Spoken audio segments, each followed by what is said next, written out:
juga mengucapkan terima kasih banyak kepada Ibu RT dari RT 5. Terima kasih Ibu sudah memberikan kami kesempatan untuk bisa mengadakan sosialisasi di kampung ini. Dan juga saya berterima kasih kepada ibu-ibu semua yang sudah mau meluangkan waktu meluangkan buat sosialisasi ini. Untuk kegiatan hari ini adalah kegiatan sosialisasi parenting kepada warga setempat. Dan sebelum memasuki acara, izinkan saya memperkenalkan kelompok saya yang bertugas. Ada Asa, ada Firasya yang pegang kamera, lalu ada Sinta, dan ada juga Dini. Mari kita mulai dengan sambutan. Mungkin dari Ibu RT boleh silakan untuk sambutan. Assalamualaikum warahmatullahi wabarakatuh. Warahmatullahi wabarakatuh. Saudara yang bersama lain, kami lagi bersyukur kepada Allah Taala pada malam hari malamnya ini. Sore ini kita datang dapat berkumpul dapat Rame dewe ae. Saya itu pengarahan seminar pentingnya pola asuh. Anak emang loro. Kita di dalam pengarahan juga pidato apa yang bisa pakai anak-anak kita sebagai orang tua hanya mendukung. Pentingnya ini membuat pendidikan anak sangat penting karena pola seperti ini, zaman seperti ini, mendidik anak itu sulit sekali. Semua orang tua kemudian yang sukses, anak yang pendiam, anak yang semua sukses. Tapi Allah yang menyalakannya. Itu sudah konsep itu sudah coba sebagai orang tua seperti ini. Maka dari itu saya sebagai anak sebagai SD5 dan terima kasih atas partisipasinya adik-adikku yang seminar di Surabaya menyalurkan hal ini. Ya, saja untuk bersama SD. Abilah saya mendoanya. Wassalamualaikum warahmatullahi wabarakatuh. Waalaikumsalam warahmatullahi wabarakatuh. Baik, terima kasih untuk sambutannya. Saya Zola Mau iki kecap apa? Assalamualaikum warahmatullahi wabarakatuh. Waalaikumsalam warahmatullahi wabarakatuh. Selamat sore ibu-ibu sekalian. Di sini saya mewakili kelompok 2 dari kelas 2020A. Dan membagikan sedikit materi terkait pentingnya parenting untuk dampaknya pada anak hingga mereka dewasa nanti. Pertama-tama di sini apakah ibu-ibu sudah pernah mendengar mengenai parenting dan pola asuh? Tahu. Nah, pola asuh sendiri menurut Anissa itu ada dua, yaitu pola dan asuh. Pola itu adalah cara dan asuh adalah bagaimana kita membina, mengarahkan, membimbing. Sehingga pola asuh itu berarti bagaimana bentuk usaha dari orang tua untuk membimbing, membina, dan menjaga anak agar perkembangannya itu bisa berjalan secara optimal ke depannya. Nah, pola asuh sendiri atau parenting itu ada dua secara teknis, yaitu co-parenting dan single parenting. Nah, co-parenting ini adalah pengasuhan bersama, di mana ibu dan ayah atau ibu, ayah, dan kakek nenek itu bersama-sama mengasuh anak hingga mereka dewasa. Lalu ada yang single parenting, yang mana itu adalah orang tua salah satu yang mengasuh hanya salah satunya saja, yaitu bisa bapak, bisa ibunya saja, atau bisa kakeknya saja dan neneknya saja. Lalu setelah itu juga menurut para ahli, di sini kita mengutip dari ada 3 bentuk pola asuh. Yang pertama otoriter, yaitu di mana orang tua itu bagaimana dia ingin anak itu dibesarkan. Jadi anak harus mengikuti semua kata orang tua. Lalu yang kedua ada permisif. Ini kebalikan dari otoriter, di mana orang tua membebaskan anak untuk berkembang sesuai yang dia inginkan. Lalu yang ketiga ada demokratis. Ini adalah orang tua membebaskan anak untuk berkembang sesuai yang ia inginkan, tetapi juga mengontrol agar anak tidak salah sasaran. Nah, lalu di sini ada dampak-dampak dari pemberian pola asuh pada anak. Dampaknya itu pola asuh ini berdampak pada perkembangan, yang pertama perkembangan emosi dan kesejahteraan psikologis anak. Jadi ketika anak itu masih usia dini, itu dimana mereka itu dibentuk secara emosi, secara psikologi, secara kognitif, semua itu dibentuk ketika anak usia dini. Jadi kepribadian anak nantinya ketika remaja dan dewasa itu dibentuk ketika dia usia dini. Sehingga sangat-sangat penting untuk kedepannya anak.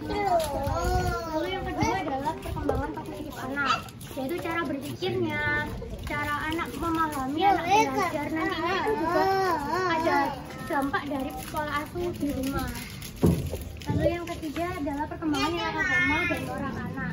Jadi kompas moral, bagaimana anak menilai mana baik dan buruk, itu pertama-tama juga dari pola asuh di rumah.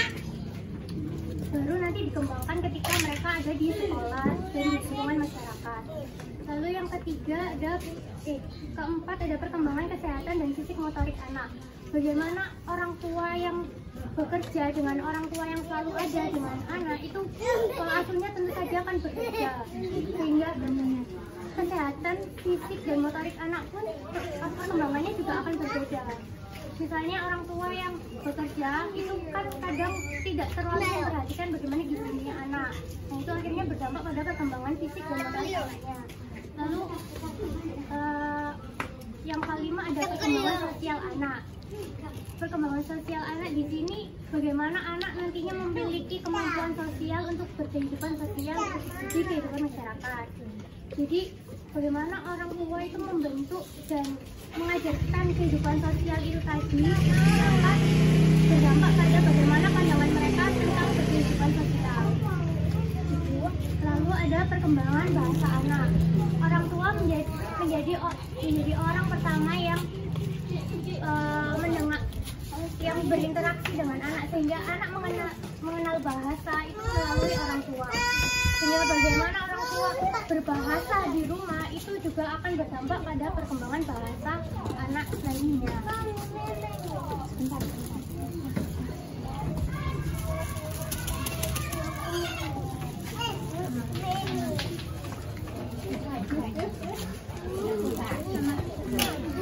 Nah, sekarang masuk ke mana itu pola asuh yang baik dan mana pola asuh yang buruk, yang kurang baik. Nah, pola asuh yang kurang baik yang pertama adalah terlalu sering memberikan reward atau hadiah atau pujian. Itu ternyata tidak baik untuk perkembangan anak, karena anak nantinya akan berpikir bahwa oh saya melakukan ini itu nanti dapat hadiah, oh saya melakukan ini akan dapat hadiah, sehingga kedepannya itu mereka akan berpikir bahwa semua yang mereka lakukan akan dapat hadiah. Jadi itu tidak baik untuk perkembangan anak. Lalu yang kedua, menyelesaikan masalah anak dan mengambil alih PR anak.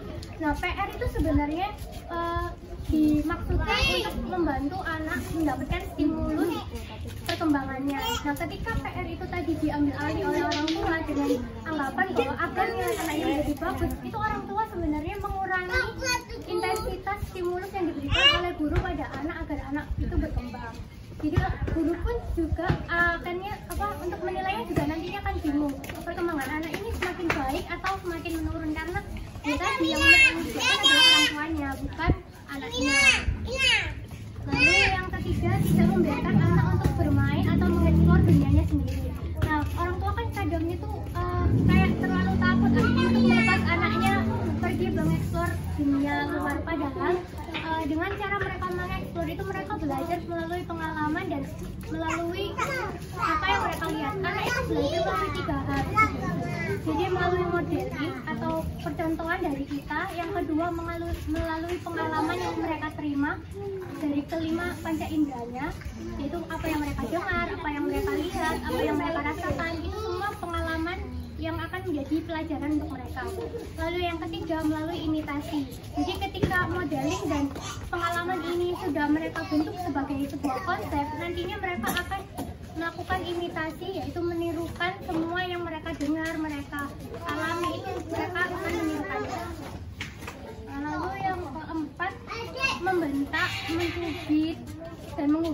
menghukum anak baik itu secara fisik ataupun secara verbal itu juga tidak baik untuk perkembangan anak, terutama pada perkembangan emosi dan kesehatan fisik, kesehatan mental atau psikologis anak. Karena ketika anak usia dini itu dimarahi atau dicubit ketika mereka menangis atau apa, itu mereka akan mendapat respon kan mereka melakukan sesuatu itu dengan maksud untuk mengecek apakah tindakan ini akan mendapatkan respon bagaimana gitu. Nah, ketika mereka mendapatkan respon yang tidak baik, akhirnya anak akan berpikir bahwa oh nanti kalau saya melakukan ini nanti saya dicubit. Nah, tapi itu pun kadang mereka dicubit pun kan kadang bukan karena mereka ingin dicubit. Mereka menangis pun karena kadang mungkin mereka punya ledakan emosi atau sesuatu yang masih belum bisa mereka ungkapkan. Jadi mengungkapkannya itu dengan menangis. Nah, tapi kita sebagai orang tua tentunya belum tahu kalau mereka menangis itu maksudnya untuk apa. Akhirnya kita cubit atau kita pukul anaknya. Sebenarnya itu tadi. Sebenarnya anaknya itu tadi cuma ingin maksudnya mungkin untuk mau makan atau apa, tapi mereka belum bisa mengutarakan, akhirnya menggunakan menangis itu tadi. Nah, ternyata dengan cara menghukum anak atau mencubitnya itu juga tidak baik untuk psikologis anak tersebut. Lalu yang kelima, tidak mau mendengar pendapat anak. Nah, kita tidak mau mendengar pendapat anak itu sebenarnya kita mengurangi kedekatan diri kita dengan anak. Yang pertama. Lalu yang kedua, kita juga tidak mensupport bagaimana perkembangan bahasa anak itu sedang terkembang. Karena dengan anak mengeluarkan pendapat itu artinya perkembangan bahasa mereka sudah sangat baik, karena mereka bisa berpendapat, mereka bisa mengeluarkan apa yang ada di pikiran mereka. Itu adalah sebuah tanda bahwa mereka mengalami perkembangan bahasa yang sangat baik. Lalu keenam, mengalihkan emosi atau perhatian anak ketika anak sedang tantrum. Nah, ini seperti yang saya sebutkan tadi, yaitu ketika anak tantrum atau menangis, lalu kita mengalihkan perhatiannya dengan memberikan handphone atau memberikan mainan. Nah, itu sebenarnya juga tidak baik untuk kondisi perkembangan emosi anak, karena anak tidak terbiasa untuk mengeluarkan emosinya secara natural atau sampai benar-benar keluar semua emosinya. Karena ketika mereka mengeluarkan, kita langsung men-stop. Nah, itu tidak baik untuk kondisi perkembangan emosi sosial anak. Lalu ke-7, membiarkan anak untuk bersikap sesukanya. Nah, ini tidak baik juga karena nantinya anak akan tidak mengenal konsep sopan santun, disiplin waktu, dan taat aturan. Sehingga pola asuh yang baik adalah kita mengajarkan yang namanya disiplin sejak usia dini. Misalnya taat aturan, dengan memberi anak jadwal, misalnya jam makan itu jam segini, jam mandi jam segini, dan itu dilakukan secara repetitif dengan kita sebagai modeling, yaitu kita mencontohkan bagaimana jam segini waktunya tidur, jam segini waktunya makan. Itu anak akan mengikuti dan akan menganggap bahwa itu memang jam untuk makan, jam untuk mandi, tanpa kita perlu berkata setiap hari. Jadi pertama, ya akhirnya mereka sudah membentuk pada diri mereka sendiri, kontrol dirinya sudah terbentuk, dan rasa tanggung jawab dan disiplin waktunya sudah berhasil. Kita juga mencontohkannya. Lalu yang kedua, orang tua memberikan contoh yang baik. Lalu yang ketiga, komunikasi secara efektif. Nah, karena anak juga kadang tidak bisa mengkomunikasikan secara efektif, yaitu mereka kadang tidak bisa mengutarakan apa yang ingin mereka utarakan. Kita sebagai orang tua juga harusnya berusaha memahami apa yang mereka utarakan.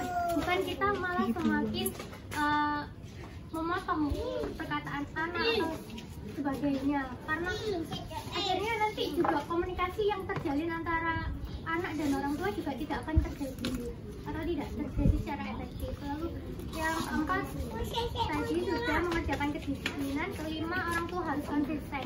Nah, konsisten di sini adalah konsisten memberikan contoh yang baik, konsisten dalam berperilaku dan bertutur kata, karena tadi anak itu mencontoh melalui apa yang mereka dengar, apa yang mereka lihat. Nah kalau orang tua tadinya mengatakan bahwa sekolah itu harus rajin, harus bangun pagi, harus tidak boleh telat, lalu keesokan harinya, nggak apa-apa, terus nggak usah sekolah hari ini, itu apa bilang aja sakit. Nah itu akhirnya anak itu juga mindsetnya kayak gini loh, kemarin kok disuruh rajin harus begini, terus hari ini disuruh nggak apa-apa bolos. Ini yang benar itu yang mana? Karena timbangan kompas moral anak mana yang baik dan salah itu pertama terbentuk dari orang tua dan cara kemajuan.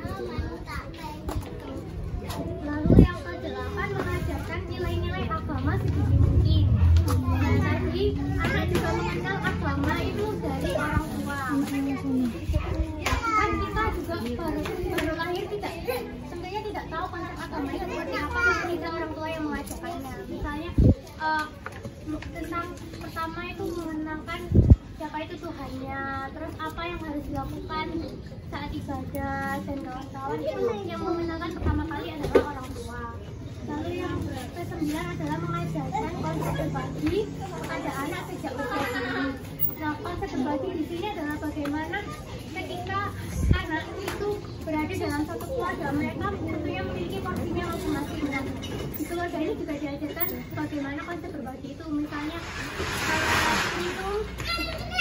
makan, ketika sudah makan itu lauknya untuk dibagi bersama, begitu. Itu juga mengajarkan konsep berbagi. Lalu mainan itu dimainkan bersama, tidak boleh berebutan. Itu juga kita mengajarkan konsep berbagi pada anak, sehingga anak nantinya juga memiliki mindset atau pola pikir bahwa dunia ini tidak hanya milik mereka sendiri, tapi mereka juga harus berbagi dengan orang-orang di sekitar mereka. Sekian materi dari saya, mungkin dari ibu-ibu ada pertanyaan?